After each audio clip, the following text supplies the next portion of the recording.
ndio jambo la kwenda mbele. Former Moi era and powerful cabinet minister Nicholas Biwott, nicknamed Total Man, was perhaps a man known of by many, but really known by a few. A man of few words who lived his political and personal life as stealthily as a cat, a life that came to an end this morning at his home. His body taken to the Lee funeral home. Close associates say his health had taken a downward spiral the last couple of months. Yeah, we confirmed that he's rested. He fell ill in the morning and he was brought to the hospital here in Nairobi Hospital. And when he arrived, I think he had already passed on. Retired President Daniel Arap Moi, under whom Biwott served the longest, said he had lost a dependable friend. In his message to the family, retired President Moi described him as a dedicated public servant, a philanthropist who initiated a number of projects to alleviate the suffering of the people of Kenya. He mourned him as a resourceful man whose service helped the nation. President Uhuru Kenyatta, who fought over the leadership of the Independence Party KANU with him, too noted his contribution to development and devotion to the education of young Kenyans, saying no amount of words would do justice to his service to the nation. Quite a number of leaders gathered at the Lee funeral home to pay their last respects to the Total Man, and they had lots of kind words for the man as they relived their days with him.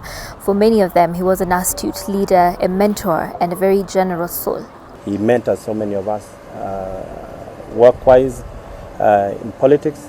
I mean, because he was in politics for a long time. Some of us were young, and we borrowed a lot of good things from him. Honorable Biwott was among those leaders who gave guidance, particularly those of us who are young.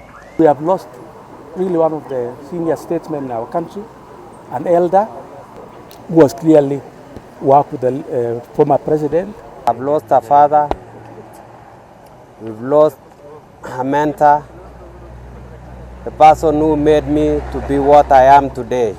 Biwott, who died aged 77, will be remembered as perhaps the most powerful man to grace the country's political scene outside of the presidency. A man who was never loud, but his influence within the power circles resounding and unmistakable, especially during the KANU reign. During his heyday as insider in the Moi regime, the self-styled Total Man was as feared as he was loathed. His name never far off from any controversy afflicting the regime. But at the height of his power, as much as he was feared, his habits bordered on paranoia, never eating in public or traveling in one vehicle for long distances.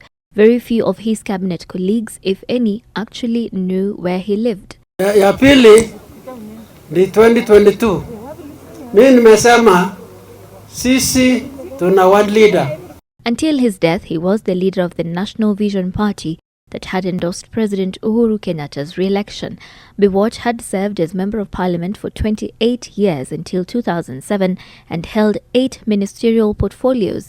It was during his time in government that the Total Man established an enviable business estate that cut across every sector of the country's economy, including energy, tourism, real estate, mining, and agriculture. Sheila Sendeyo, NTV.